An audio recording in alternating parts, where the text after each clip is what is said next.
Right, सो शुरू करते हैं आज का session with BRICS New Development Bank. ठीक है, तो रिसेंटली न्यूज में इसलिए था क्योंकि कुछ कंट्रीज ने नया ज्वाइन किया। ठीक है, सो बांग्लादेश, यूएई, यूरुग्वे, इन्होंने ज्वाइन किया था बैक इन सितंबर 2021 and then recently Egypt became the fourth new member of BRICS. ठीक है, सो इस सेंस में इम्पोर्टेंट है, शॉर्ट फॉर्म कुछ बना सकते हो, BEUU। ठीक है, ऐसा कुछ निमोनिक बना लेना, ठीक है, जिससे याद रहे ये चीज।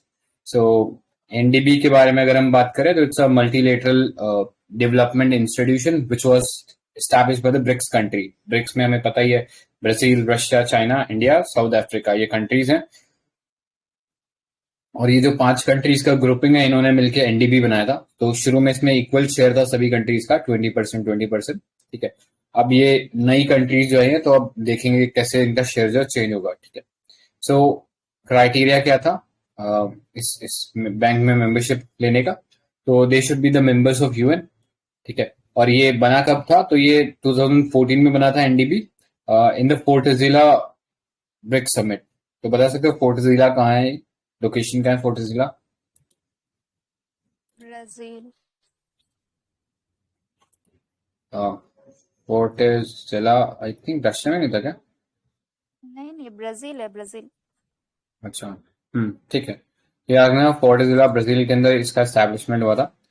तो ओवरऑल एक तरीके से जो वर्ल्ड बैंक था जहां पे डेवलप कंट्रीज का डोमिनेंस रहता है, उस चीज को ओवरटर्न करने के लिए इमर्जिंग वर्ल्ड के लिए ये एक ऑल्टरनेटिव साबित होना चाहता था वर्ल्ड बैंक का। ठीक है, सो एक ऑथराइज कैपिटल इसके अंदर 100 बिलियन यूएस डॉलर्स रखा गया था। ठीक है, और ये पब्लिक और प्राइवेट इंफ्रास्ट्रक्चर जो है सभी को फंड करेगा, फिर चाहे वो ब्रिक्स नेशन में हो या और किसी इमर्जिंग इकोनॉमी में हो। ठीक है, तो उसमें भी ये फंड कर सकता है। सो ये इसका मैंडेट है।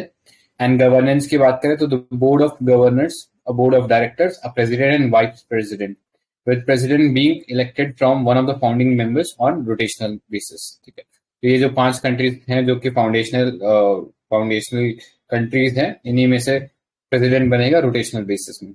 तो इसका हेडक्वार्टर बता सकते हो कहाँ है? होगा क्या? एनडीबी का। हाँ, एनडीबी का बीजिंग है हेडक्वार्टर क्या? नहीं, इट्स शंघाई। भाई ठीक है, तो ये याद रखना। आई गेस यहाँ पे सब दिया हुआ है। कैसे याद? बहुत कंफ्यूजन होता है एनडीबी। हाँ, तो एक्चुअली एडीबी। अच्छा, हाँ, गो ऑन संजय। नहीं, आप बोल दो पहले। हाँ, मतलब मैं बस निमोनिक बोल रही हूँ। एडीबी के लिए ए से ए के बाद बी याद रखना, बीजिंग। और एनडीबी का मतलब वॉट एवर, चाइना में 2 ही है ना, एक है बीजिंग और दूसरा शंघाई। तो ऐसे एंड एक और है AIIB, वो शायद फिलीपींस में है, मनीला में। मनीला, हाँ। AIIB जो है वो बीजिंग में है और मनीला जो है वो एडीबी का है। सॉरी, हाँ, ठीक है। मेरा खुद कंफ्यूजन हो गया। ठीक है, कोई बात नहीं। एक महान संत कह के गए हैं, करत करत अभ्यास के जड़मटी होत सुजान। तो बार बार रिवाइज करने से बिल्कुल याद होगा। Thank you sir. करेक्ट। आगे भी बोलो। हाँ, तो आगे देखो, नेक्स्ट और मल्टीलेटरल इंस्टीट्यूशन देख लेते हैं। सो वर्ल्ड बैंक ग्रुप है, इसमें हमने पढ़ लिया था 5 ग्रुपिंग, 5 इसके अंदर फर्दर 5 इंस्टीट्यूशन है। IBRDA क्रोनोलॉजी के हिसाब से दिया हुआ है, IBRD, IFC international finance corporation, IDA international development association, and then MIGA multilateral investment guarantee agency. ठीक है, एंड इसके अलावा एक और था ICSID, जिसका इंडिया पार्ट नहीं है। इन चारों का इंडिया पार्ट, जिसका जो हेडक्वार्टर है वॉशिंगटन DC में है। ठीक है, तो पैसे का लेन देन भी है ज्यादातर वो यही देखने को मिलेगा। ठीक है, तो ये याद रखना। टोटल मेंबरशिप की बात करें तो IBRD में 189 है, IFC में 185 है, IDA में 173 है एंड मीगा में 182 है।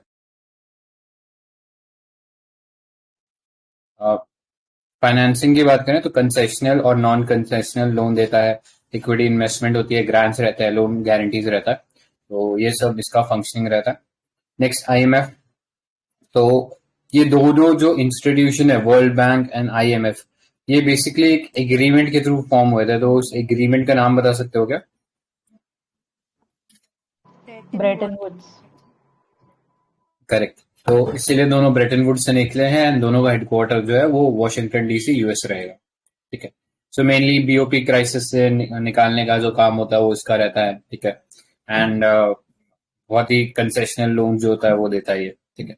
Next African development bank group, नाम से पता लग रहा है कि अफ्रीका के लिए है एंड इसका जो हेडक्वार्टर है आइवरी कोस्ट में है। ठीक है। आइवरी कोस्ट कहाँ पड़ता है ये, मतलब on what part of African continent?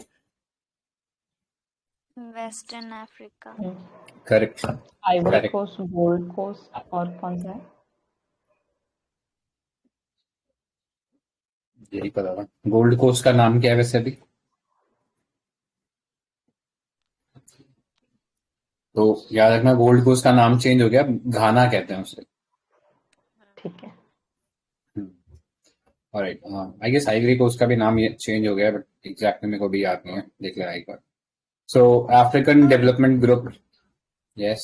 आसपास ही है ना, घाना आइवरी क्या? कोस्ट तो एकदम आसपास ही है। हाँ, वो भी थोड़ा वेस्टर्न कंट्री है, घाना भी आसपास में। एंड आई गेस घाना से शायद हम लोग क्वामे निक्रुमा पढ़ते हैं ना, घाना से ही है ना क्वामे निक्रुमा? चलो ठीक है, बाद में लेंगे इसको। हाँ, तो अफ्रीकन डेवलपमेंट ग्रुप रहा। ठीक है। ये FDB 1964 है इसका ईयर। ठीक है, तो ये वाला याद रखना। नेक्स्ट 81 कंट्रीज हैं। Non concessional and concessional loan, equity investment and loan guarantees grant by African development fund. ठीक है। Next Asian development bank, ADB, जिसके भी हम बात कर रहे थे। फॉर्मेशन हुआ था 1963 में। मनीला के अंदर इसका हेडक्वार्टर है। 68 कंट्रीज हैं। अगेन सेम काम है, कंसेशनल और नॉन कंसेशनल लोन देना। देन न्यू डेवलपमेंट बैंक, ठीक है, ये अभी जिसका हम डिस्कशन कर रहे हैं, ब्रिक्स नेशन का ये ग्रुपिंग है। ठीक है, तो ये याद रखना। 2014 में फॉर्म हुआ था फोर्ट जिला में, शंघाई चाइना में इसका हेडक्वार्टर है। करंटली अभी रिसेंटली हमने देखा इसका एक्सपेंशन हुआ है, तो 4 कंट्रीज और ऐड हुए, तो टोटल 9 हो गई है। ठीक है, इजिप्ट के बारे में भी लिखा नहीं है इसमें। ठीक है। So guarantees and syndicated loans with private investors, equity investment, project bonds, etc. Next, Asian Infrastructure Investment Bank, ठीक है, ये इसका हेडक्वार्टर बीजिंग में, तो ये चीज याद रखना। और 2016 में इसका फॉर्मेशन हुआ था। UPSC ने एक बार इसके बारे में क्वेश्चन पूछ रखा है, तो एक बार PYQ देख लेना इससे रिलेटेड। ठीक है। So next, loan investing in equity, capital of enterprise, etcetera. तो सिमिलर से ही काम है, जितने भी बैंक्स हैं उनके देख लो। इसके अलावा हमने SCO देखा कल। SCO का हेडक्वार्टर है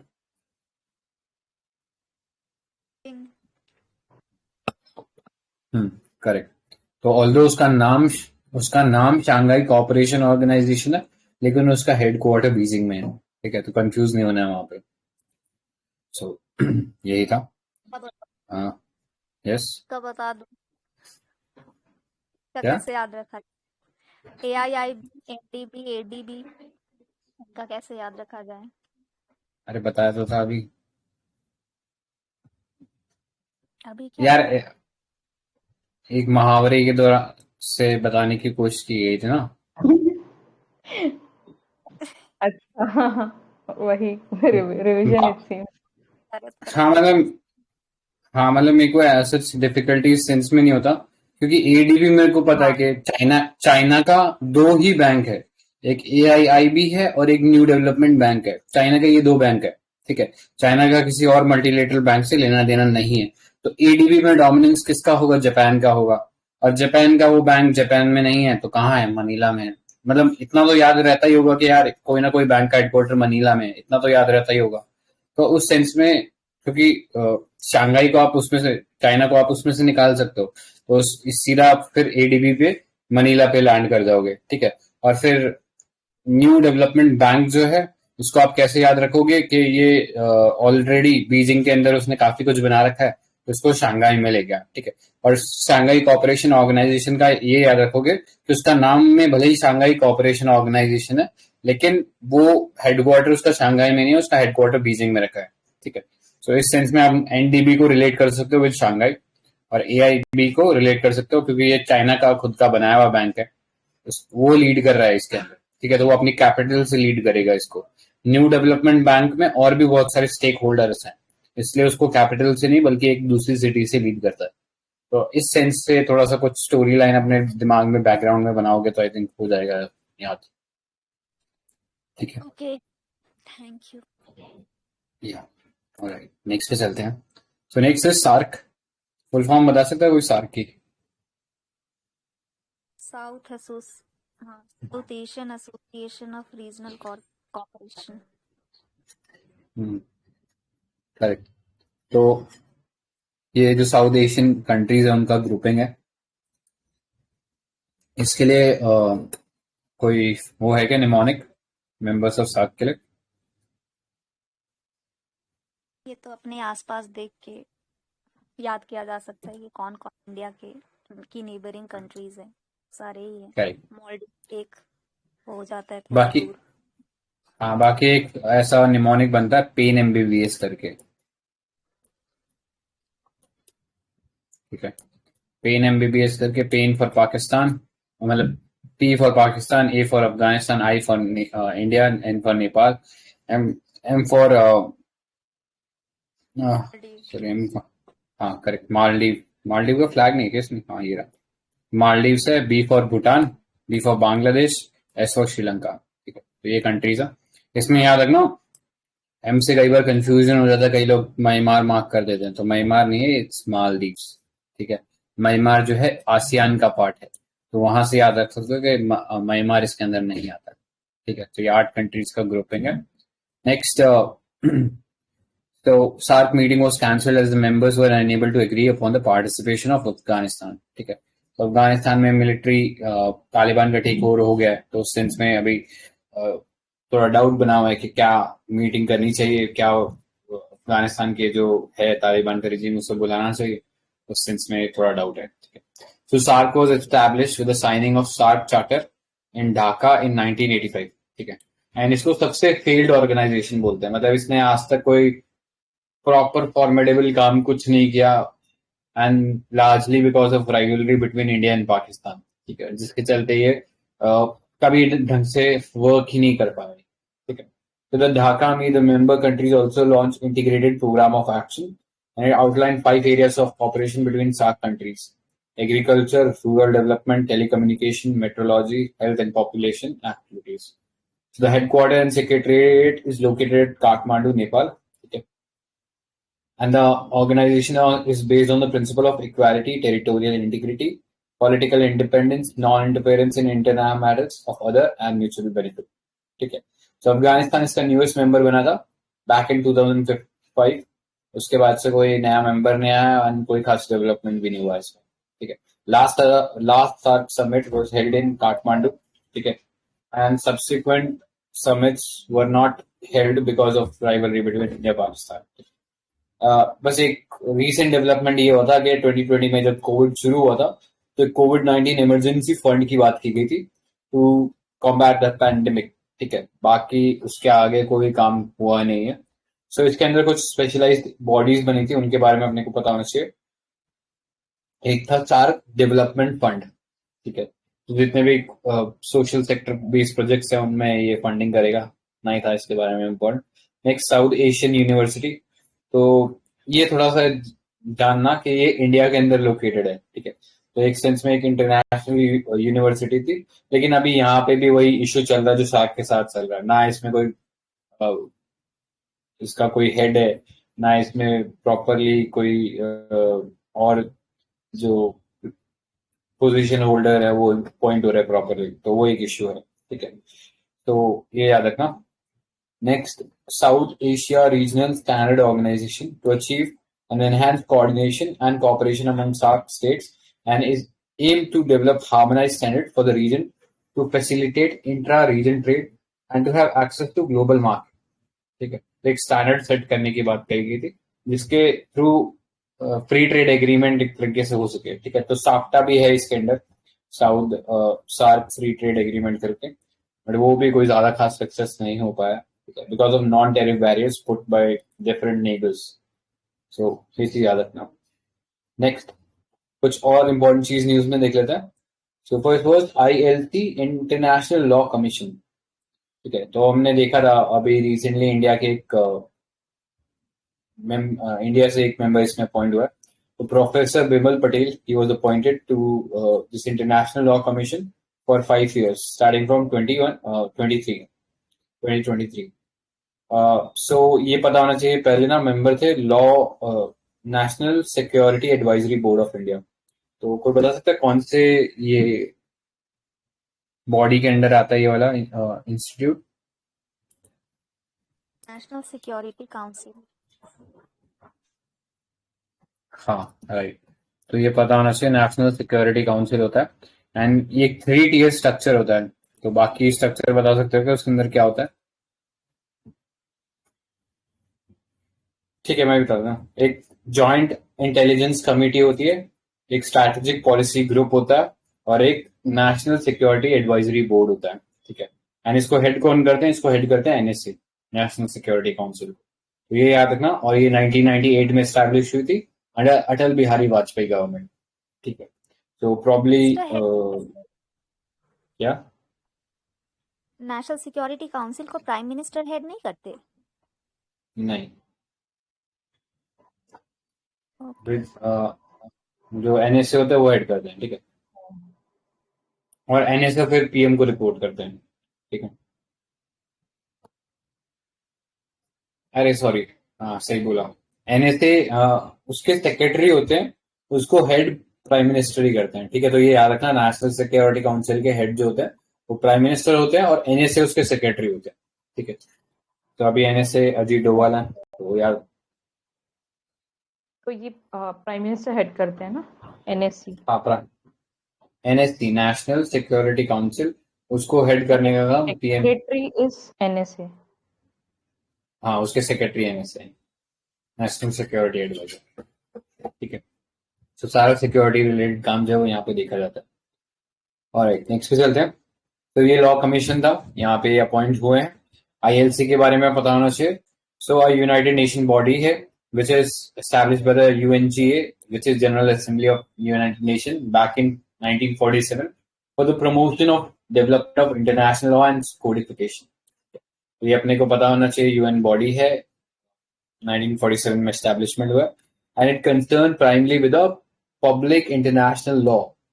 ठीक है, तो कैसा लॉ होना चाहिए, उसका जो पूरा जूरिस्प्रूडेंस है वो बेसिकली वर्ल्ड के लिए रखते हैं। ठीक है, it consist of 34 members who are basically person of recognized competence in international law। ठीक है, तो उन्हें अपॉइंट किया जाता है इंटरनेशनल लॉ कमीशन। तो ये था, याद रखना UN का बॉडी है। Next, International Court of Justice. Location बता सकते हो कहाँ पे है इसका? ICJ का Hague, Netherland. Sorry, correct, correct, ठीक है। कल हमने एक कोर्ट के बारे में डिस्कस किया था, इंटरनेशनल क्रिमिनल कोर्ट, उसका क्या हेडक्वार्टर है? उसका भी हेग होता है। करेक्ट। और एक परमानेंट कोर्ट ऑफ आर्बिट्रेशन है, उसका क्या हेडक्वार्टर है? UN बॉडी है वो। रोम। नहीं, उसका भी हेग ही है। ठीक है, याद रखना वो UN आर्बिट्रेशन। हाँ, परमानेंट आर्बिट्रेशन बॉडी है। ठीक है, याद रखना। Alright, so this international code of justice was in news because the Pakistan government pushed a bill to help Indian national Kulbhushan Yadav appeal against his death sentence given to him by the military court। तो अपने को पता ही है कैसा राज चलता है पाकिस्तान में, तो वहां पे वही एक और शान करने की कोशिश कर रहे हैं वो लोग। The bill was brought to give effect to the ICJ's ruling about ICJ. About ICJ, तो ICJ is the main judicial organ of UN established in 1945. Of the 6 principal organs of the United Nations, it is only one that is not located in New York। ठीक है, बाकी सब New York में है। ये एक अकेला मात्र UN बॉडी है जो कि वहां से आउटसाइड, प्रिंसिपल ऑर्गन में से एक है जो कि आउटसाइड है न्यूयॉर्क के। ठीक है, इसमें 15 जजेस होते हैं एंड उनका टर्म जो होता है 9 ईयर्स के लिए होता है, ठीक है। अभी इंडिया से भी एक जज इसमें अपॉइंटेड है, नाम बता सकता है क्या कोई?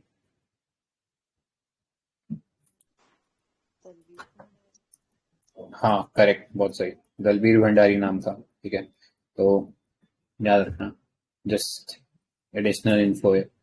नेक्स्ट इंटरपोल, ठीक है, अभी रिसेंटली देखा था, क्वेश्चन आया था इसके बारे में। तो the CBI special director Praveen Sinha was elected delegate for Asia in the executive committee of Interpol, ठीक है। इंटरपोल हमें पता है इंटरनेशनल एक इंटर गवर्नमेंटल ऑर्गेनाइजेशन है जो कि पुलिस फोर्सेस इन 195 कंट्रीज की कनेक्ट करती है। हेडक्वार्टर इसका लियोन फ्रांस के अंदर है, एंड इंडिया में इसका जो नोडल एजेंसी है वो सीबीआई है, ठीक है, याद रखना। तो ये कुछ नोटिस इशू करती है, तो ये अपने को पता होना चाहिए। रेड नोटिस इसमें सबसे एक्सट्रीम डिग्री का होता है, उसमें वांटेड पर्सन होता है, ठीक है, कि कुछ क्राइम करके भागा, उसको पकड़ो, ठीक है, उसके बारे में। ग्रीन नोटिस मतलब वार्निंग या इंटेलिजेंस कि हाँ ये बंदा ऐसा है, ये शायद कुछ कर सकता है, तो आपको पता होना चाहिए इसके बारे में, ठीक है। तो उसके लिए है।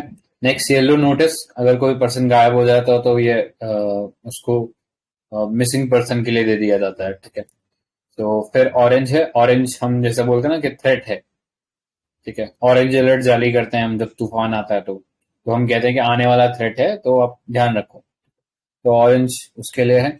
ब्लू नोटिस है कि हम किसी पर्सन के बारे में एडिशनल इन्फॉर्मेशन चाह रहे हैं, तो हम ब्लू नोटिस इशू करते हैं। Purple notice is for modus operandi, ठीक है, हम जानना चाहते हैं कि ऑर्गेनाइजेशन जो कैसे काम करे, तो उसके लिए पर्पल नोटिस है।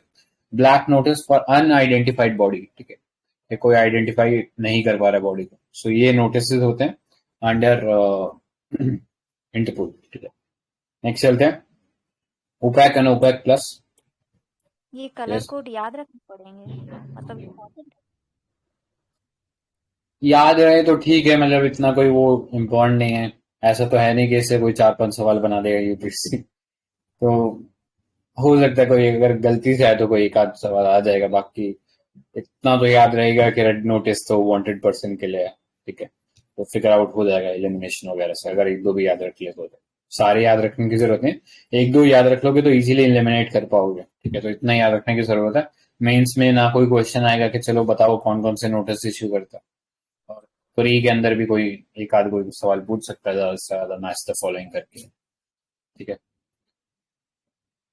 Alright, next OPEC and OPEC plus. So UAE and the OPEC country, OPEC plus group on extending global pact to cut oil production beyond April 2022 could not reach a consensus, ठीक है, जिसके चलते हम देखते हैं कि oil का जो प्राइसेस था एकदम प्लंज कर गया था, प्लंज इन द सेंस कि बिल्कुल बहुत सस्ता हो गया था एक वो कोविड के दौरान, ठीक है। So in the backdrop of falling oil prices in 2020 due to the COVID-19, OPEC Plus group in April 2020 entered a 2-year output pact, new production agreement for steep cut in crude production for better price discovery, ठीक है। तो problem क्या हो रहा था, OPEC countries, ये जो figure में दिख रही है ये ओपैक कंट्रीज है, ओपैक प्लस में रशिया भी आ जाता है, ऑल्दो यूएस ना ओपैक का पार्ट है ना ओपैक प्लस का पार्ट है, लेकिन बहुत ह्यूज अमाउंट में वो ऑयल प्रोड्यूस करता है। उस सेंस में एक जो मोनोपोली है उसको ब्रेक करते हैं ये ओपेक प्लस कंट्री वाले, जैसे रशिया हो गया, तो ये अपना ऑयल प्रोडक्शन बढ़ाने में लगा है, क्योंकि बाकी सब तो उस पर सैंक्शन लगा हुआ है, तो उस सेंस में उसके पास एक ही सहारा है, वो है उसका नेचुरल गैस और ऑयल, तो उसका प्रोडक्शन खूब बढ़ा रहा है। प्लस जो साइबेरियन रीजन है जहाँ पे हम देख रहे हैं कि परमाफ्रॉस्ट पिघल रहा है, जिसकी वजह से नए नए ऑयल एक्सप्लोरेशन के एरियाज खुल रहे हैं रशिया के लिए, तो उस सेंस में हमें पता होना चाहिए। सो रशिया के पास काफी प्रोडक्शन है, ठीक है, तो यहाँ पे इस ओपैक प्लस में यही बात हो रही थी कि हम इतना ज्यादा प्रोडक्शन ना करें, ज्यादा प्रोडक्शन करेंगे तो प्राइस मिलेगा नहीं बेटर और सबका लॉस होगा, तो उस सेंस में वो बात कर रहे थे कि हम कट कर देते हैं प्रोडक्शन को ताकि बेटर प्राइस मिल सके सभी को, ठीक है। So about OPEC and OPEC plus, OPEC का हेडक्वार्टर वियना में है, and it's a permanent intergovernmental organization created at the Baghdad Conference of 1960, ठीक है। So objective क्या है, to coordinate and unify petroleum policies among member countries to secure fair and stable prices for petroleum producers, to ensure an efficient, economic, regular supply of petrol to consuming nation and a fair return on capital to those investing in industry. ठीक है. 10 non-OPEC countries which export crude oil are termed as OPEC plus. So इसमें Azerbaijan है, Bahrain है, Brunei है, Kazakhstan है, Malaysia है, Mexico है, Oman है, रशिया है, साउथ सुडान एंड सुडान. ठीक है. ऑल्दो यूएस भी एक मेजर ऑयल प्रोड्यूसर है, बट स्टिल वो इस ओपेक प्लस के अंदर भी नहीं आता है. ठीक है, तो ये याद रखना. कतर है क्या? कतर इसमें से बाहर निकल गया. ठीक है, पहले Ecuador, I am not sure. Ecuador नहीं है इसका पार्ट, शायद नहीं लिखा रहता. ठीक है. तो ओपेक मतलब ये सारा कंट्रीज याद रखने का जरूरत नहीं है. ये ओपेक खुद अपने आप में आई थिंक अराउंड 14 कंट्रीज का ग्रुप है. फिर ये 10 कंट्रीज और हो जाएंगे तो याद रखना और मुश्किल हो जाएगा. ठीक है, तो उस सेंस में देख लेना, लार्जली ये ओपेक जो है ये अरेबियन पेनिनसुला और अफ्रीका में है. साउथ अमेरिका से बस एक कंट्री है इसमें, वेनेजुला. ठीक है, तो एक बार जस्ट ऊपर ऊपर से देख लेते हैं कौन कौन सा कंट्री है. तो फर्स्ट कंट्री अंगोला. ठीक है, यहाँ नीचे देख सकते हो. ठीक है, तो ये सॉरी, ठीक है, तो ये अंगोला देख सकते हो. Then next is Gabon, next is Equatorial Guinea, Republic of Congo, Nigeria, Algeria, Libya, Saudi Arabia, UAE, Iran and Iraq. ठीक है, तो ये कंट्रीज है प्लस वेनेजुएला. ठीक है, तो लार्जली कंट्रीज जो हम इसमें देखते हैं अफ्रीका से सबसे ज्यादा कंट्रीज है ओपेक के अंदर, तो ये याद रखना. ऑलराइट, नेक्स्ट पे चलते हैं. Asian Infrastructure Investment bank. Yes, Ecuador है ओपेक प्लस. ओपेक, अच्छा ओपेक एक्चुअली प्लस वो में है. ओपेक नहीं ओपेक नहीं है. वेनेजुएला और इक्वाडोर है वो साउथ अमेरिका वाले कॉन्टिनेंट से. यहाँ इन लोगों ने दिया नहीं है.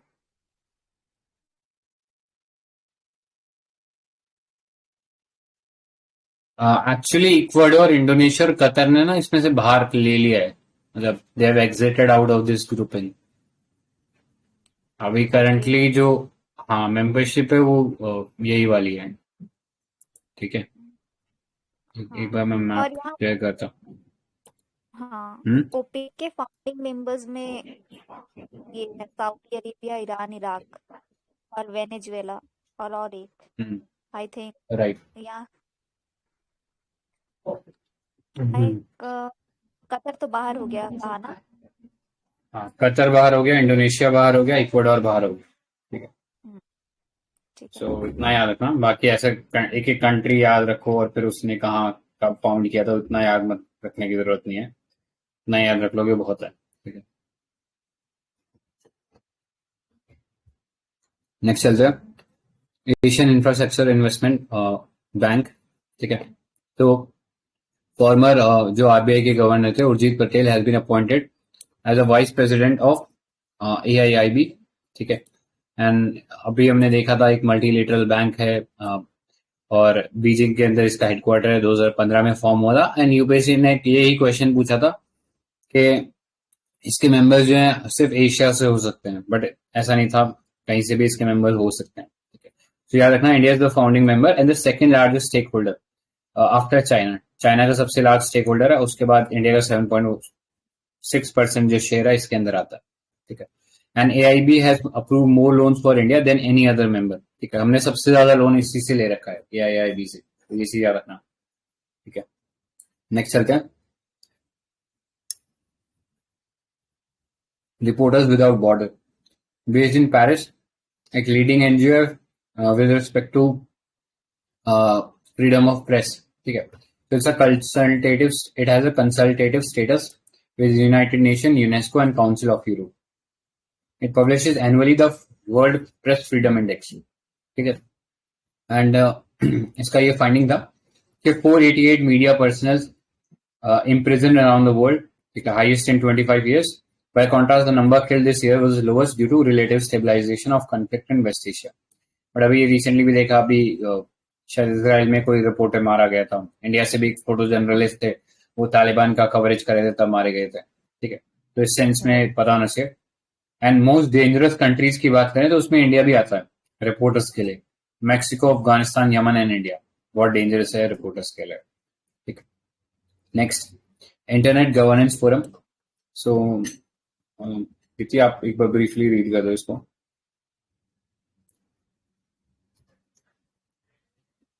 Internet Governance Forum.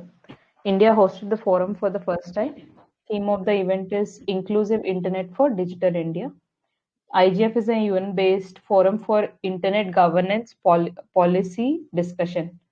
Right? It brings together representatives from various groups, considering all at par to discuss public policy issues related to internet.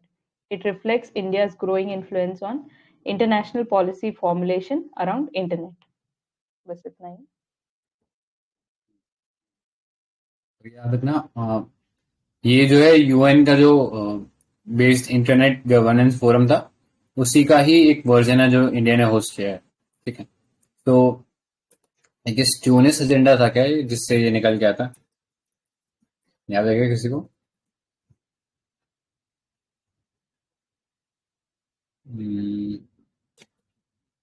ठीक है, मैं एक बार डिस्कस बाद में बता दूंगा ये क्या था।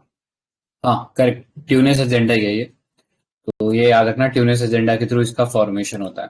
ट्यूनिस कहाँ पे है? Where is Tunis located? Tunisia.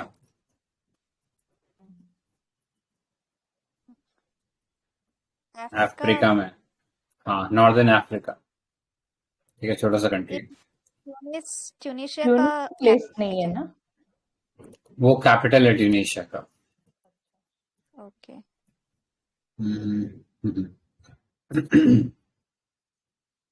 Right, ठीक है, देन नेक्स्ट पे चलते हैं।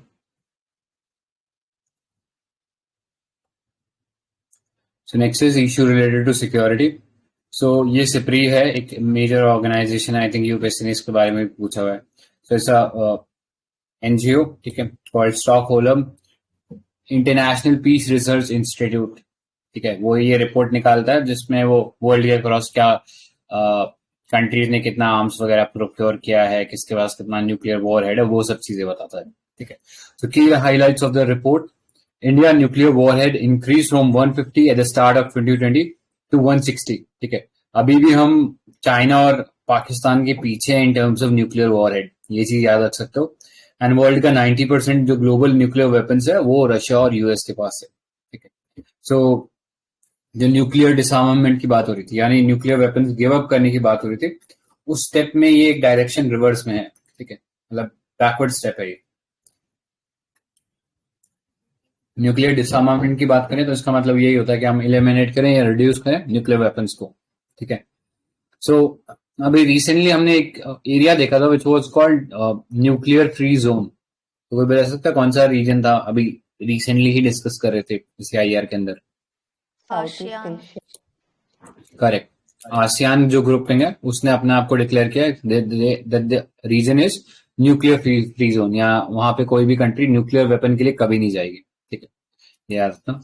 नेक्स्ट की ट्रीटीज देख लेते हैं इसके रिगार्डिंग, नॉन प्रोलिफरेशन या डिसआर्मामेंट के regarding. First was partial test and ban treaty. ठीक है, तो it prohibited testing of nuclear weapons in atmosphere, in outer space, underwater, or in any area within the state's territory that could cause radioactive fallout outside the state territory. ठीक है, so कहीं पर भी नहीं करना है, और खासकर ऐसी जगह तो बिल्कुल नहीं करना है जहां से उसका फॉलोआउट किसी और कंट्री में जाए। ठीक है, next, treaty on non proliferation of nuclear weapon 1970। ठीक है, क्या इंडिया इसका पार्ट है क्या ट्रीटी का, एनपीटी का? नो, इसलिए एनएसजी का पार्ट नहीं बन सकता है। केवल पीटीबीटी का पार्ट है इंडिया। नहीं, ऑस्ट्रेलिया ग्रुप का भी है, बट वो ग्रुपिंग अलग है ना। हाँ, बस इस चार में, मतलब ये जो मेन है न्यूक्लियर, इनफॉर्मल ग्रुपिंग हो जाती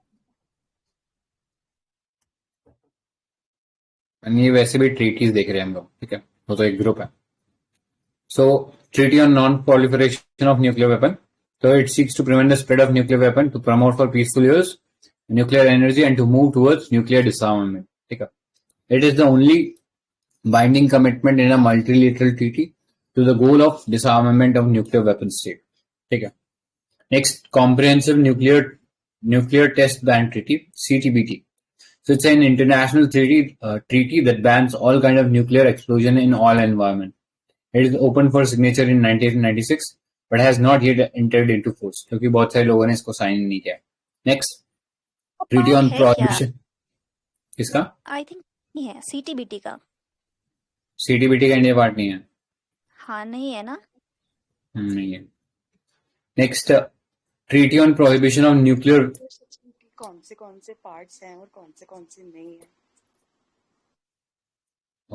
एक बार वापस रिपीट करेंगे, क्या क्वेश्चन पूछा आपने? एक बार आप रिपीट कर सकते हो कि इंडिया किस किस का पार्ट है और किसका नहीं है. इंडिया केवल पीटीबीटी का पार्ट है और बाकी किसी ऑर्गेनाइजेशन का पार्ट नहीं है. इन ट्रीटीज में किसी का पार्ट नहीं है. ठीक है. इसीलिए एनपीटी हम लोगों ने नहीं साइन किया, इसीलिए हम लोग एनएसजी का पार्ट नहीं है. So next, Treaty on Prohibition of Nuclear Weapons, TPNW. It's a legally binding instrument to prohibit nuclear weapons, leading towards total elimination. ठीक है. तो अब तक हम न्यूक्लियर टेस्ट एक्सप्लोजन के थे, लेकिन अब हम न्यूक्लियर वेपन्स की बात कर रहे हैं. So it includes a comprehensive set of prohibition on participating in any nuclear weapon activity, चाहे वो डेवलपिंग हो, टेस्टिंग हो, एक्वायरिंग हो या स्टॉक पाइलिंग हो. So it entered into force in 2020. तो ये याद रखना. और कुछ ऐड करना है किसी को? Alright. So non proliferation regime, पहला तो हम लोग फैलाए नहीं न्यूक्लियर वेपन्स को. ठीक है. जैसे कई बार एक्यूज किया जाता है पाकिस्तान को, तो उसके जो न्यूक्लियर साइंटिस्ट थे AQ खान, उन्होंने न्यूक्लियर जो है वो टेक्नोलॉजी नॉर्थ कोरिया को ले जाके दी थी, इसीलिए आज नॉर्थ कोरिया वेपन बना पाया. तो पहला चीज है प्रोलिफरेशन ना करें. Next, disarmament. So require the 5 countries with nuclear weapon, which was US, China, France, Russia, and UK, to negotiate reduction and eventual elimination of nuclear weapon. Peaceful use of nuclear energy. तो nuclear energy केवल peaceful use के लिए हो. ठीक है. तो ये इस regime के अंडर आता है. तो इंडिया का रूल देख लेता है न्यूक्लियर डिसआर्मामेंट को लेके. तो इंडिया जो है एक शुरू से सपोर्टर रहा है न्यूक्लियर डिसआर्मामेंट का. ठीक है. और उसने बाद में खुद हथियार बना लिए थे, लेकिन अभी भी हम लोग मानते हैं कि डिसआर्मामेंट होगा तो कंप्लीट होगा, सब लोग अपने हथियार गिव अप करेंगे. किसी कंट्री को ऐसा इसमें वो नहीं मिलना चाहिए, छूट नहीं मिलना चाहिए. ठीक है. इसी कारण हम एनपीटी साइन नहीं करें. एनपीटी में जो कंट्रीज थी P5 वाली, उनको राइट था कि हाँ वो रख सकते हैं न्यूक्लियर वेपन, बाकी किसी कंट्री को राइट नहीं. तो उस सेंस में India doesn't want to be a part of it. ठीक है. Next, India's role in complete and nuclear disarmament. ठीक है. एक तो था disarmament committee, advocated for delinking disarmament and non proliferation. India and NPT. तो India has not signed it. Comprehensive disarmament, propose complete and universal nuclear disarmament. And India and CTBT. तो India ने ये भी साइन नहीं किया. India and टीपीडब्ल्यू, ये भी कोई कॉम्प्रिहेंसिव इंस्ट्रूमेंट नहीं है, तो इसको भी अपोज किया है, इसको भी साइन नहीं किया. Conference on डिसआर्मामेंट, single multilateral डिसआर्मामेंट negotiation forum. ठीक है. सो ये ब्रॉडली स्पेक्ट्रम रहा है इंडिया का विद रिस्पेक्ट टू डिसआर्मामेंट. तो याद रखना, इंडिया चाहता है डिसआर्मामेंट करना, लेकिन वो चाहता है कि डिसआर्मामेंट पूरा हो, ऐसा बायस डिसआर्मामेंट ना हो. ठीक है. Next, conference on डिसआर्मामेंट. So it was formed in 1979 as a single multilateral negotiating forum of the international community after agreement was reached among member states during the first special session of UNGA devoted to disarmament 1978. Okay. Since the conclusion of the negotiation of CTBT in 1996, the CD, that is Conference on Disarmament, remains deadlocked. ठीक है. और कोई progress हुई नहीं है. India का nuclear doctrine की बात करें तो एक मिनिमम क्रेडिबल डिटरेंस की बात करता है.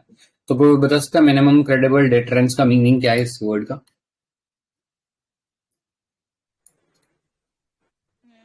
इसका मतलब है कि जब तक एक इमरजेंसी ना हो जाए तब तक यूज नहीं करेंगे.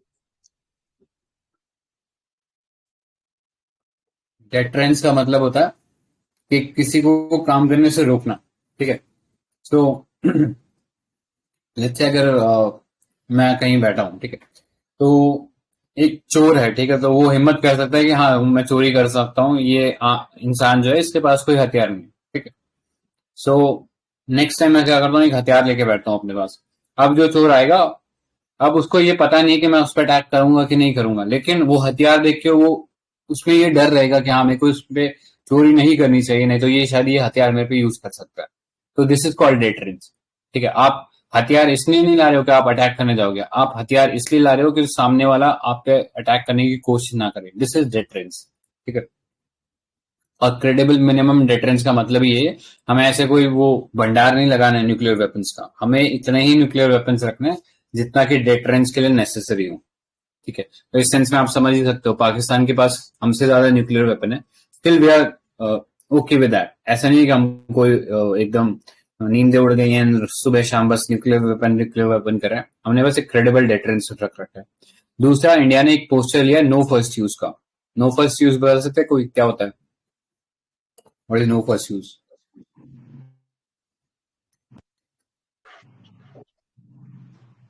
एज द नेम हम लोग पहले यूज नहीं करेंगे, रिटेलिएशन में यूज करेंगे अगेंस्ट अ न्यूक्लियर अटैक, लेकिन पहले यूज नहीं करेंगे।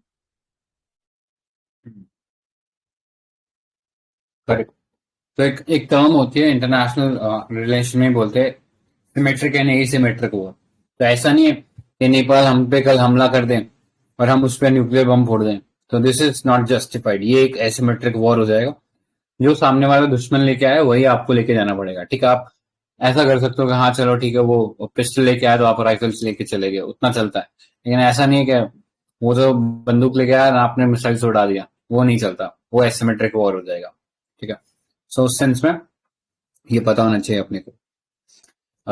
एंड इसके अलावा नो फर्स्ट यूज में हमारे पास हमने वो भी किया है ना, मिनिमम क्रेडिबल डिटरेंस। तो इसमें हम लोगों ने ये भी इंश्योर किया कि अगर लेट्स से हमारा पूरा लैंड बेस अटैक हो जाता है हमारे ऊपर, तो हम लोग सबमरीन से भी केपेबल हो न्यूक्लियर स्ट्राइक करने को, तो अब हम वो भी कर सकते हैं। तो SLBM है हमारे पास, सबमरीन लॉन्च बैलिस्टिक मिसाइल वाला कॉन्सेप्ट है, तो हम क्रूज मिसाइल भी लॉन्च कर सकते हैं जो कि न्यूक्लियर केपेबल है, ठीक है। तो ये सेकंड स्ट्राइक केपेबिलिटी बोलते हैं इसको, जो ये टर्म बताया ना कि हम पे अटैक हो जाए तो फिर हम वापस अटैक करने की सिचुएशन में रहे किसी भी सूरत में, तो लैंड से तो हम रहेंगे ही कैपेबल, लेकिन हम न्यूक्लियर और सबमरीन्स के थ्रू भी ये चीज कर सकते हैं, तो इसको बोलते हैं सेकंड स्ट्राइक केपेबिलिटी। नेक्स्ट चलते हैं counter terrorism committee executive directorate, ठीक है। So India vote in favor of UNSC resolution to renew the mandate of Counter-Terrorism Executive Directorate (CTED). ठीक है। So CTED was established by the UNSC Resolution 1535 in 2004 as an expert body to support UNSC's Counter-Terrorism Committee. ठीक है। So CTED conducts country-wise visits on CTC's behalf, which was Counter-Terrorism Committee, to assess the member countries' terrorism efforts, including progress made, remaining shortfall, priority areas for technical assistance, need, etc. ठीक है। तो कोई भी issue है किसी country के, member country के counter terrorism response को लेके उस चीज को असेस करेंगे, एंड कोई गैप होगा तो उस पर ऊपर एडवाइस दिया जाएगा, ठीक है। तो CTC was established by UNSC Resolution 1373 to implement measures intended to enhance their legal and institutional ability to counter terrorist activities at home, in their regions and around the world. Okay. So, India and other counter-terrorism measures at international level. तो एक है global counter terrorism forum, ठीक है। ये UN का ही under एक framework है, ठीक है। तो एक्शन ओरिएंटेड प्लेटफॉर्म है, सॉरी ये आउटसाइड है UN के, ठीक है। तो याद रखना, action oriented platform outside UN। Next, counter terrorism implementation task force. तो इसका काम यही है to enhance coordination coherence of counter terrorism efforts of UN। Next, UN global counter terrorism strategy, ठीक है। तो एक स्ट्रैटेजी है, ब्रॉड फ्रेमवर्क है कैसे काउंटर करना है टेररिज्म को।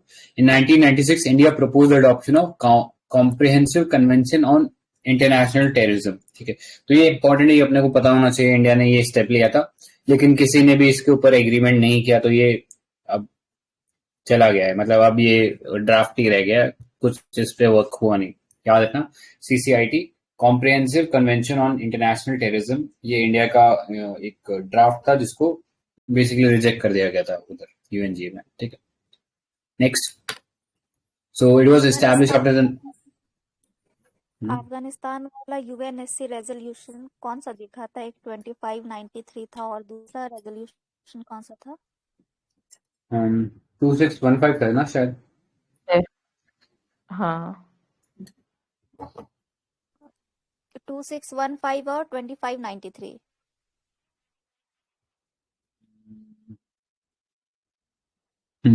राइट, तो याद रखना उसको। Sorry, next. सो ये याद रखना, इंडिया विल चेयर CTC इन 2022। इस सेंस में न्यूज में है, ये पता होना चाहिए क्या है। तो काउंटर टेररिज्म ये कमिटी है, ये UN एस्टैब्लिश बॉडी है, इंडिया अब इसको हेड करने वाला है। ठीक है, सो प्रेजेंटली कोई यूनिवर्सली एग्रीड डेफिनेशन नहीं है टेररिज्म की। ये जो इंडिया का CCIT था ना, इसके अंदर टेररिज्म की एक डेफिनेशन बनाने की कोशिश की थी, लेकिन इसको एक्सेप्ट नहीं किया गया था। ठीक है, क्योंकि इस कंडीशन में हो सकता था कि USA खुद शायद टेररिस्ट कंट्री डिक्लेयर हो जाता। ठीक है, क्योंकि कल हमने डिस्कस किया ना, तालिबान को बनाने का काम वो US नहीं किया था। ये तालिबान की आज जो पावर है ना, वो US की बदौलत ही है। उसने सोवियत यूनियन के खिलाफ लड़ने के लिए ये मुजाहिदीन तैयार किए थे, और यही मुजाहिदीन आगे चल के तालिबान बनाते हैं और फिर उसी की बैंड बजाते हैं। ठीक है, तो याद रखना, इसीलिए ये कोई ग्लोबल एक्सेप्टेड टेररिज्म की डेफिनेशन नहीं है। Next, BRICS counter terrorism application plan. तो India virtually hosted 11th BRICS meeting of NSAs and adopted the BRICS counter-terrorism action plan. The action plan was to further strengthen the mechanism of cooperation in areas of financing, combating terrorism, etc. ठीक है, तो अभी एक hybrid terrorist का concept आया। सो ये part time hybrid terrorist होते हैं। They are not listed with security forces but only in touch with militants. Hybrid militants can be a boy next door. ठीक है, ये फालतू है, स्लीपर सेल का ही एक तरीके से नाम है, तो इतना याद रखना। नेक्स्ट पे चलते हैं, स्पेस वॉरफेयर। ठीक है, तो अभी हमने देखा था एक आउटर स्पेस ट्रीटी थी, एंड उसके अंदर ये बात किया गया था कि हम लोग मिलिटराइज नहीं करेंगे आउटर स्पेस को। ठीक है, लेकिन कहीं ना कहीं वो चीज वॉयलेट होती हुई दिख रही है, एंड हमने देखा है कि कुछ कंट्रीज जो है इस टाइप के वॉरफेयर भी इन्वॉल्व हो रहे हैं। ठीक है, so the US and UK recently accused Russia of test firing an anti-satellite weapon in space, raising concern of space warfare. ठीक है, ऑल्दो इंडिया ने भी एक सिमिलर एक्सपेरिमेंट किया था। क्या नाम था उस मिशन का जिसमें हमने वो सैटेलाइट उड़ाई थी? एक लो अर्थ ऑर्बिट सैटेलाइट उड़ाई थी हमने मिसाइल से, बैलिस्टिक मिसाइल से। याद रखना, ऑपरेशन शक्ति था उसका नाम। ठीक है, नेक्स्ट पे चलते हैं। तो स्पेस वॉरफेयर क्या होता है? आउटर स्पेस का एडवांटेज लेते हो ताकि आप कुछ भी वॉरफेयर कर सकते हो, लाइक स्पेस टू ग्राउंड या स्पेस टू स्पेस या ग्राउंड टू स्पेस। ठीक है, तो जैसे हमने किया था वो स्पेस टू ग्राउंड वॉरफेयर हो सकता है एक तरीके का। सिमिलरली आप स्पेस टू स्पेस मतलब दुश्मन की या आप किसी और कंट्री की स्पेस में सैटेलाइट उड़ा दो, वो चीज होता है। ठीक है, एंड सैटेलाइट से फिर आप अटैक भी कर सकते हो कि आपने सपोज न्यूक्लियर वेपन उस सैटेलाइट में डाल के इंस्टॉल कर दिया, फिर ड्रॉप कर दे रहे हो कभी भी, तो वो चीज पता होनी चाहिए। ठीक है, next, advent of space warfare began in 1962 when the US exploded a ground-based nuclear weapon in space, which eventually led to Outer Space Treaty of 1967. तो ये चीज याद रखना, आउटर स्पेस ट्रीटी 1967 में बना था and provides basic framework on international space law. It is administered by the UN Committee on Peaceful Use of Outer Space. India ratified this treaty back in 1982. इसके feature क्या हैं? Freedom of expression and use of space, non appropriation of outer space. मतलब ऐसा नहीं है कि outer space फिर कोई क्लेम करने लग जाए कि कल को US बोल देगा कि ये तो मेरा एरिया है, यहाँ पे इंडिया की सैटेलाइट नहीं आनी चाहिए, ऐसा नहीं होगा। तो ये चीज है। Prohibition of deployment of nuclear weapon, ठीक है, तो इसमें स्पेसिफिकली मेंशन्ड है, और ये राइट यूएस ने गंदी हरकत करी थी, उसी के बाद ये चीज लागू आई थी, ठीक है, कि न्यूक्लियर वेपन का इस्तेमाल नहीं करोगे। Next is liability convention. तो अगर किसी कंट्री का कोई स्पेस व्हीकल है, चाहे वो कंट्री के गवर्नमेंट एजेंसी ने भेजा हो या उस कंट्री की किसी रजिस्टर्ड प्राइवेट कंपनी ने भेजा हो, अगर वो जाके कल को किसी दूसरी कंट्री में किसी घर के ऊपर गिर जाता है, तो उससे जो लॉस एंड डैमेजेस हैं वो उस कंट्री को देने पड़ेंगे, ठीक है, कंपनी पे नहीं, उस कंट्री को देने पड़ेंगे जिसका वो जो भी पार्ट है वो गिरा है वहां पे, ठीक है। Next registration convention. तो आपको रजिस्टर करना है कोई भी स्पेस व्हीकल आप भेज रहे हो, ठीक है, तो वो स्टैंडर्ड वगैरह सेट है यहाँ पे, एंड वो रजिस्ट्रेशन से पता लगेगा। Next moon agreement. ensure that moon and other celestial body are used for peaceful purposes। ऐसा नहीं हो कि लोग जाके वहां पे कुछ एरिया बनाने लग गए कि ये मेरा है ये तुम्हारा है, ठीक है, तो ये पता होना चाहिए। मिशन शक्ति अभी जस्ट हमने देख ही लिया। ये मिशन शक्ति के बाद इंडिया तीसरा कंट्री बन गया ये कैपेबिलिटी करने वाला। यूनाइटेड स्टेट, रशिया और Africa, sorry after China, United state, Russia and China, ठीक है। So next, Defense Space Agency. So it was established to command space asset of Army, Navy, and Air Force. Okay. So it was announced to formulate to protect India's interest in space. याद रखना, Space Defense Agency. Next, Space Defense Research Organization. तो ये एक technical और research support provide करेगा DSA को। Then है India space x. तो it's a simulated software space warfare exercise was conducted in 2019 to identify key challenges and shortfall if a conflict escalates in space dimension। तो याद रखना एक space exercise थी, simulation था, मतलब ऐसा कोई फिजिकल ऑब्जेक्ट नहीं गया था स्पेस वगैरह में, बस एक सिमुलेशन करके देखा था कंप्यूटर पे हमने। तो इंडिया स्पेस एक्स। किसी को कुछ और ऐड करना? और देन नेक्स्ट पे चलते हैं। यस हाँ, हमने जो टेस्ट दिया था, जो आउटर स्पेस ट्रीटी वाला क्वेश्चन था, जिसमें से कौन नहीं है इसका इस कन्वेंशंस में, उसमें मतलब जो नहीं था वो कौन सा था? जो इन चार के अलावा था वही था। वाओ, थैंक दीदी यू। आपको याद है क्या? नहीं, I'll find out okay before the end of the session. हाँ। ओके बाकी ये चार याद रखोगे तो आगे कभी वापस याद रखना ही पड़ेगा, ठीक है, तो ये रख लेना। नेक्स्ट पे करते। So next is defense export.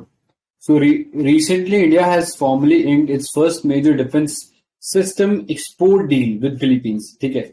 आज से पहले हमने सिर्फ इंपोर्ट सुना था, लेकिन अब हम पहली बार एक्सपोर्ट सुन रहे हैं, ठीक है। तो ब्रह्मोस सुपरसोनिक क्रूज मिसाइल है, फिलीपींस को एक्सपोर्ट करने वाले हैं, ठीक है। तो ब्रह्मोस मिसाइल के बारे में कुछ बता दो, क्या है ये ब्रह्मोस मिसाइल?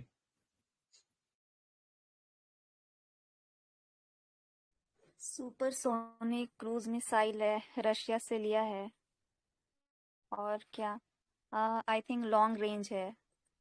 रशिया से लिया है? इंडिया से? ब्रह्मोस क्या? रशिया से नहीं, इंडिया अरे भाई, जॉइंट वेंचर है रशिया के साथ, रशिया से लिया नहीं हमने, दोनों ने मिलके बनाया, ठीक है। अच्छा एंड ठीक है, करेक्ट। टू स्टेज मिसाइल है, जिसके अंदर पहला स्टेज सॉलिड है, दूसरा स्टेज लिक्विड है, एंड रामजेट टेक्नोलॉजी पे बेस्ड है, तो ये चीज याद रखना इसके बारे में, ठीक है। Next, BrahMos is a universal long range supersonic cruise missile, ठीक है। अपनी जो क्लास है उसके अंदर सबसे फास्टेस्ट मिसाइल है ये, ठीक है, ये याद रख सकते हो। एंड इंडिया का डीआरडीओ और रशिया का एनपीओ मैशिनोस्टोनिया, ये लोग ने मिलके मतलब ये फर्म्स है, इन्होंने मिलके बनाया। अब ब्रह्मोस जो अपने आप में एक सेपरेट एंटिटी है, मतलब ब्रह्मोस प्राइवेट लिमिटेड ऐसा करके कुछ कंपनी है, वो बना रहा है, ठीक। तो याद रखना, इंडिया से ब्रह्मपुत्र रिवर और रशिया से मॉस्को रिवर, इनको ज्वाइन करके हमने ये ब्रह्मोस मिसाइल का नाम रखा है। तो सर टू स्टेज ये देख लिया, फायर एंड फॉरगेट प्रिंसिपल है, यानी एक बार सपोज लेट्स से मैंने छोड़ दिया इसको टारगेट सेट करके, तो फिर मेरे को देखने की जरूरत भी नहीं है, ये अपने आप जब तक टारगेट को मारेगा नहीं तब तक बंद नहीं होगा ये मिसाइल। सो अभी MTCR जब हमने एग्रीमेंट जो था इसमें मेंबरशिप ली MTCR में, तो उसके बाद हम लोग ने इसकी रेंज बढ़ा सकते हैं, ठीक है। मिसाइल टेक्नोलॉजी कंट्रोल रिजीम का हम जब पार्ट बने तब हम इसकी रेंज भी बढ़ा दिया, तो अब ये 400 से 450 से 600 किलोमीटर तक का रेंज हो गया इसका, ठीक है। तो ये याद रख सकते हो। ऑलराइट, इसके अलावा कुछ सिमिलर मिसाइल सिस्टम है, ये पता होना चाहिए अपने को, क्योंकि अभी यूपीएससी ने 2021 का जो मेंस था उसमें सीधा सवाल पूछा था अबाउट S-400 ग्राउलर, ठीक है। उस सेंस में पता होना चाहिए बाकी और क्या चल रहा है दुनिया में। तो एक चाइनीज HD-1 है, सुपरसोनिक क्रूज मिसाइल है, सॉरी सुपरसोनिक मिसाइल है। Is a comprehensive weapon system consisting of missile launch, command, control, target indication etcetera, and this can be launch from an aircraft और ship as well as any ground-based vehicle version। तो supersonic है, तो almost हमारा ब्रह्मोस की बराबरी कर रहा है, ठीक है। एंड नेक्स्ट एक मिसाइल है Tomahawk. Tomahawk used by US and its ally is a long range all weather subsonic cruise missile that launches from ships and submarines. Next Israel का है Sea Breaker, 5th generation long range missile है, precision guided. Precision guided मतलब अपने आप अपना जो precision है उसको इंक्रीज कर सकते हैं, and hit high value maritime land targets, ठीक है। फिर है P-800 Onyx. Yakhont is a Russian supersonic anti ship cruise missile, fire and forget principle के साथ है। तो ये सुपरसोनिक मिसाइल्स के कुछ एग्जाम्पल थे, बट अपनी क्लास में सबसे fastest BrahMos supersonic cruise missile है, ठीक है। बाकी सब इसके नीचे नीचे हैं, लेकिन अब हाइपरसोनिक मिसाइल भी बनने लगी है, ठीक है। हाइपरसोनिक, सबसोनिक, ये किस रेस्पेक्ट में हम लोग बोलते हैं? क्या कोई बेंचमार्क है क्या जिसके हिसाब से हम लोग? मोर देन Mach 5 हाइपरसोनिक है शायद। हाँ करेक्ट। तो ये Mach 5 जो हम बोल रहे हैं या Mach 1 बोल रहे हैं, Mach है क्या? Sound, speed of sound. Correct, speed of sound है। Mach 1 is speed of sound. तो अगर Mach 1 से ऊपर रहता है तो हम बोलते हैं कि सुपरसोनिक है, ठीक है। Mach 5 से ऊपर रहता है तो हाइपरसोनिक है, ठीक है। अभी रिसेंटली इंडिया ने एक हाइपरसोनिक टेस्ट किया था, और मिसाइल अभी बनाना में तो बहुत टाइम लगेगा, लेकिन अभी एक डेमोन्स्ट्रेटर व्हीकल जो है हमने टेस्ट किया है, टेक्नोलॉजी डेमोन्स्ट्रेटर, तो ये याद रखना। Next, rising defence export from India. So India has exported military hardware and systems worth rupees 38,500 crores in last 7 years. Next, increased from one, ठीक है, ये फालतू है, कोई नंबर से याद रखने की जरूरत नहीं है।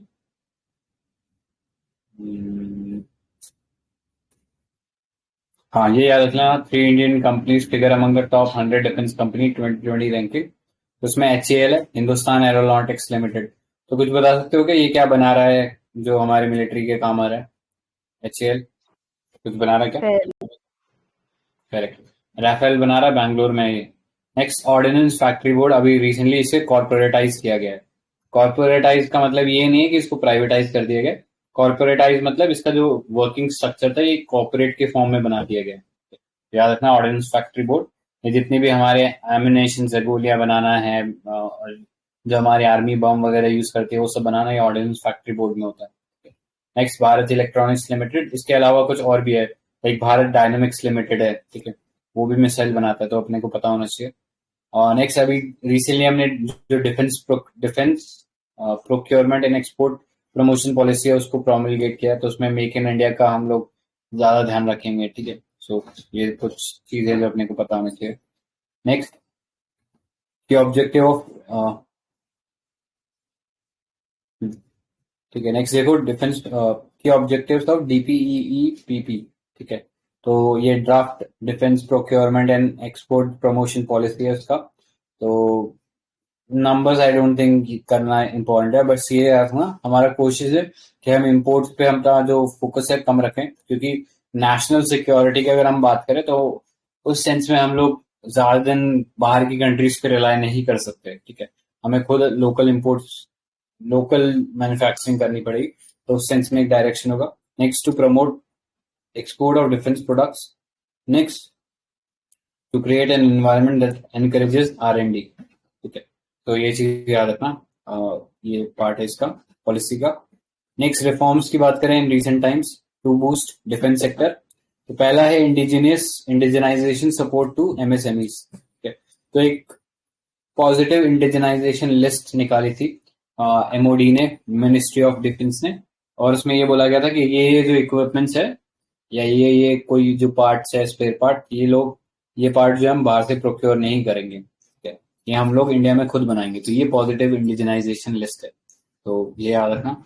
Next, in addition a percentage of capital outlay has been reserve for procurement from domestic industry. Next, region portal to provide development support to MSMEs, startups and industries.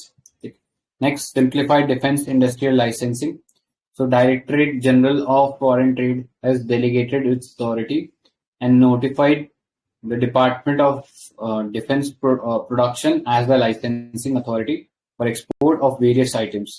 ठीक है, तो याद रखना DGFT जो है, director general of foreign trade, ministry of commerce के under आता है, ठीक है, has delegated its authority and notified Department of Defense as a licensing authority, ठीक है।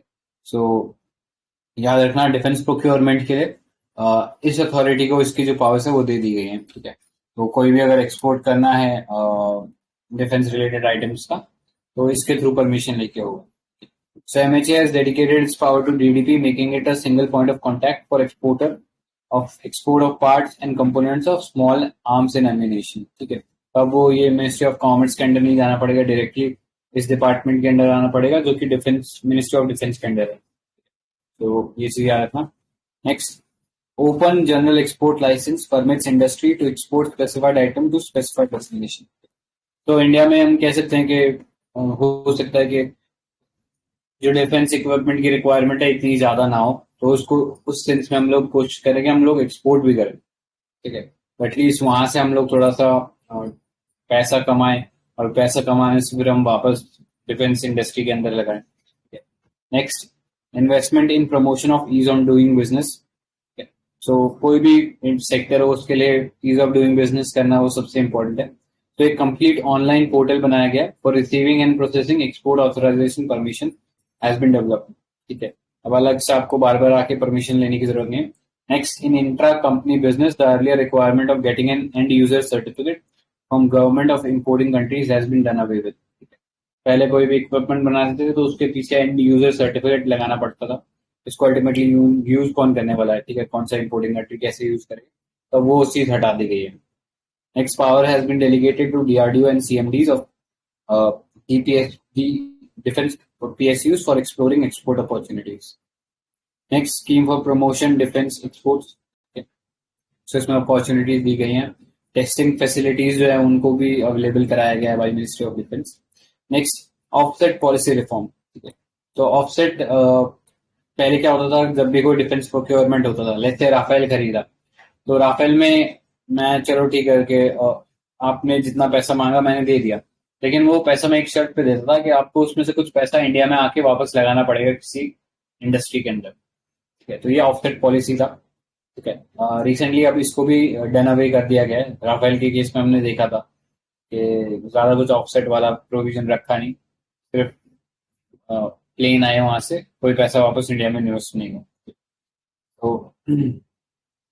तो offset is an obligation by international player to boost India's domestic defence industry, ठीक है। तो ये पहले रहता था, लेकिन मोदी गवर्नमेंट जब से आई है तब से उन्होंने ये चीज हटा दी, इसीलिए वो राफेल के ऊपर इतना बवाल इसी कारण मचा था कि एक तो एस्क्रो अकाउंट नहीं यूज किया था और दूसरा ऑफसेट पॉलिसी का कोई बात नहीं की गई थी।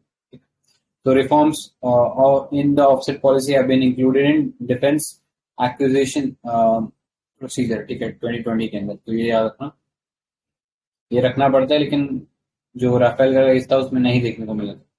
Next, defence indigenisation. तो डिफेंस एक्विजिशन प्रोसीजर 2020, तो उसमें buy indigenously developed and manufacture equipments का एक कैटेगरी रखा गया ताकि इंडिया से जो प्रोक्योरमेंट है उसको प्रायोरिटी दी जाए। Next, defence procurement procedure DPP 2016 provide for technology perspective and capability roadmap to share long-term integrated perspective plan of 15 year and future year. तो ये डिफेंस प्रोक्योरमेंट प्रोसीजर रहता है, इसमें हम ये भी बताते हैं कि फ्यूचर में क्या नीड आएगी, ठीक है। क्योंकि कोई भी इक्विपमेंट अगर आज परचेज करना है तो उसके लिए एक बहुत लंबा प्रोसीजर फॉलो होता है। तो उस सेंस में ऐसा नहीं होता कि हाथों हाथ हमने कुछ चीज मंगा लिया, ठीक है। और कई बार एक्सचेंसी हो जाती है ऐसी, तो हम मंगा भी लेते हैं, लेकिन ऐसा हमेशा होता नहीं है, ठीक है। एक हिसाब से काम करना होता है। डिफेंस जो है वो कंट्री का एक सुप्रीम इम्पोर्टेंस का काम है, वो हम ऐसे प्लान वे में नहीं छोड़ सकते उसको, ठीक है। तो एक प्लान रहता है। अब जैसे कोई एयरक्राफ्ट कैरियर चाहिए तो उसको लिए कम से कम 15-20 साल की प्लानिंग होती है, तब जाके वो आता है। तो उस सेंस में एक 15 ईयर का लॉन्ग टर्म प्लान रहता है। Next, it helps defence equipment manufacturers to plan tie-ups with original equipment manufacturer and set up production line and augment production capability. Recently, FDI in defense sector have been increased up to 74% through automatic route and up to 100% through government route. ठीक है, पहले बिल्कुल भी नहीं था FDI इसके अंदर, लेकिन अब बढ़ाया तो सीधा 74% से लेके 100% कर दिया। लेकिन 74% ऑटोमेटिक रूट के लिए, अगर इससे ज्यादा कोई कंट्री इन्वेस्ट करना चाहती है तो फिर गवर्नमेंट रूट से परमिशन लेना पड़ेगा। Next, innovation for defence excellence. तो ये इंपॉर्टेंट इनिशिएटिव है। इसके लिए जो इमर्जिंग इंडस्ट्रीज हैं, चाहे वो एमएसएमई हो या स्टार्टअप्स हो, उनको फंडिंग की जाएगी अगर वो कुछ डिफेंस रिलेटेड प्रोडक्ट बना रहे हैं तो, ठीक है। नेक्स्ट, 2 डिफेंस इंडस्ट्रियल कॉरिडोर खोले गए इंडिया के अंदर, पहला उत्तर प्रदेश में और दूसरा तमिलनाडु में, तो ये पता होना चाहिए। Next, specific incentives are introduce under foreign trade policy 2015 to give boost to export of defense and high-tech items. MEA has facilitated line of credit for country to import defense products. तो बहुत सारी countries को हमने ये line of credit दी है कि आप India से अगर इंपोर्ट करना चाहते हैं कुछ डिफेंस प्रोडक्ट तो आप इंपोर्ट कर सकते हो। तो ये चीज पता होना चाहिए। ऑलराइट, नेक्स्ट पे चलते हैं। Integrated theatre command. तो कोई बता सकता है what is this integrated theatre command? Anyone? Air force, navy और आर्मी एक साथ किसी जोन में एक्सरसाइज करते हैं, मिलिट्री एक्सरसाइज, तो उसको बोलते हैं थिएटर कमांड। बहुत बढ़िया, करेक्ट। तो अभी क्या होता है, अभी हमारी जो ट्राई सर्विसेज है, नेवी, एयरफोर्स एंड आर्मी, ये साइलोज में वर्क करते हैं। साइलोज मतलब कि एक जगह आर्मी का कैंटोनमेंट होगा, एक जगह एयरफोर्स का कैंटोनमेंट होगा, दोनों का आपस में कोई लेना देना नहीं है, ठीक है। या एक हाईएस्ट मिलिट्री यूनिट बोल सकते हैं। कैंटोनमेंट तो चलो रहने का हो गया, लेकिन एक हाईएस्ट फॉर्मेशन बोल सकते हैं किसी भी इन ट्राई फोर्सेज में से किसी का भी, तो उनको बोलते हैं कमांड, ठीक है। जैसे एयरफोर्स में अगर आप कभी जाओगे तो आप दिल्ली में आओगे तो आप देखोगे नॉर्दर्न कमांड, वेस्टर्न कमांड है। गांधीनगर वगैरह में जाओगे साउथ वेस्टर्न कमांड है। बैंगलोर वगैरह में जाओगे वहां सदर्न कमांड देखने को मिलेगा, ठीक है। ऐसा नेवी का रहता है, ऐसा आर्मी का रहता है, ऐसा एयरफोर्स का रहता है। तो ये कमांड स्ट्रक्चर डिवाइडेड है, ठीक है। तो जब ऑपरेशन की बात आती है तो इन सब के अंदर एक कोऑर्डिनेशन की कमी देखने को मिलती है। ये कोऑर्डिनेशन की कमी हमने सबसे ज्यादा देखी थी एंड फेल्ट करी थी कारगिल वॉर में, ठीक है। 1999 के अंदर देखा गया था कि आर्मी तो ऊपर पहाड़ों पे चढ़ गई है, लेकिन उनको वो टाइम पे जो सपोर्ट मिलना चाहिए था वो मिला ही नहीं, ठीक है। वो एरियल सपोर्ट जो उनको मिलना चाहिए था वो कुछ एक हफ्ते बाद जाके मिला।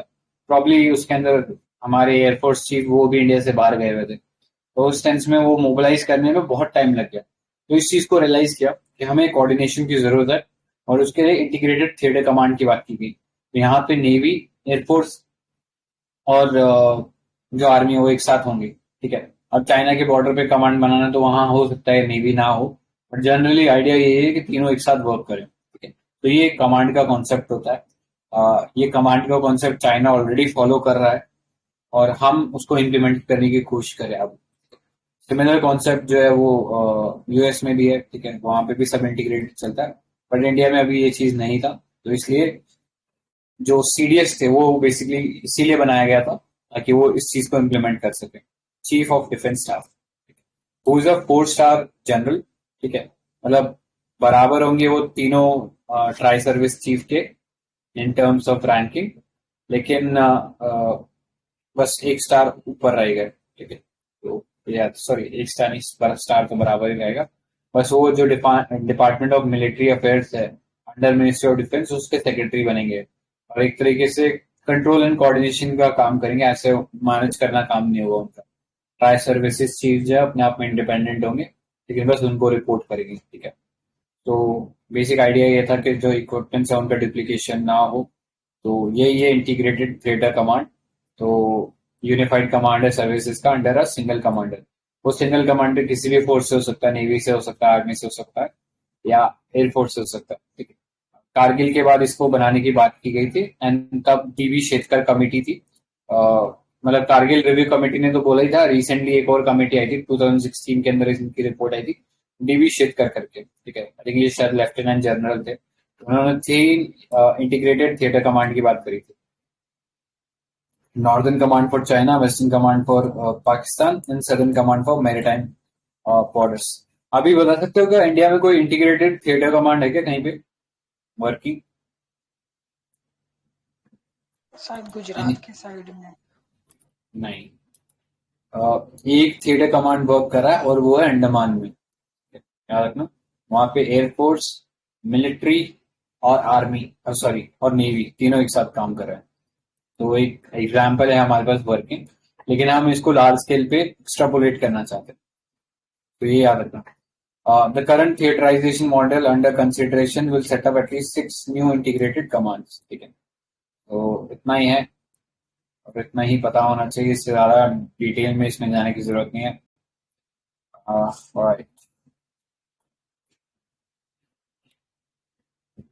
सीडीएस के बारे में बात करी थी, तो he is a principal military adviser to minister of defence. तो याद रखना, यहाँ पे प्राइम मिनिस्टर डाल देगा, तो प्राइम मिनिस्टर को नहीं करते एडवाइस, वो एडवाइस करते हैं डिफेंस मिनिस्ट्री को या रक्षा मंत्री को। CDS is on par with the CAG chief election commissioner and CVC in terms of retirement age. तो 65 साल की उम्र में रिटायरमेंट होता है इनका, तो ये याद रखना। नेक्स्ट चलते हैं ऊपा पे। सो ऊपा अपने को पता है अनलॉफुल एक्टिविटीज प्रिवेंशन एक्ट है, and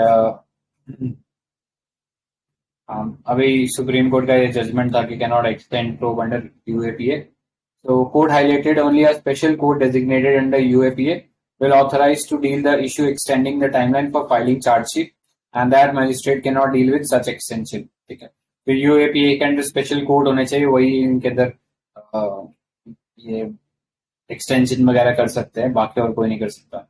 special courts are also establish under NIA act. ठीक है, और अगर इनकी एब्सेंस होती है स्पेशल कोर्ट्स की, तो किसी सेशन कोर्ट को स्पेशल कोर्ट बना दिया जाएगा। ठीक है, यूएपीए के बारे में अपने को पता ही है। ठीक है, एक एंटी टेररिज्म लेजिस्लेशन है whereby investigation has to be completed within 90 days।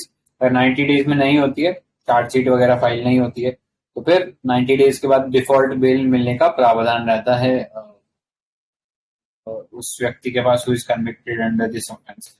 Next की प्रोविजन, तो centre can designate any organisation or an individual. पहले केवल ऑर्गेनाइजेशन को कर सकते थे यूएपीए के अंडर, बट आप इंडिविजुअल को भी डिक्लेयर कर सकते हैं as terrorist. NIA empowers the Director General of NIA to grant approval for seizure of property and attachment, offers the officer of NIA above the rank of inspector to investigate the case of terrorism। Conviction rate in UAPA is very low। ठीक है, so case तो बहुत आराम से हो जा रहे हैं यूएपीए के अंदर, लेकिन उनको प्रूव कर पाना हमारे जो गवर्नमेंट है उनके लिए मुश्किल हो रहा है। ठीक है, तो इतना ही था आज के लिए, यहीं स्टॉप करते हैं। कल will start with north eastern region वाला पार्ट। तो अभी तक जो पढ़ा उसमें किसी को कुछ ऐड करना है क्या?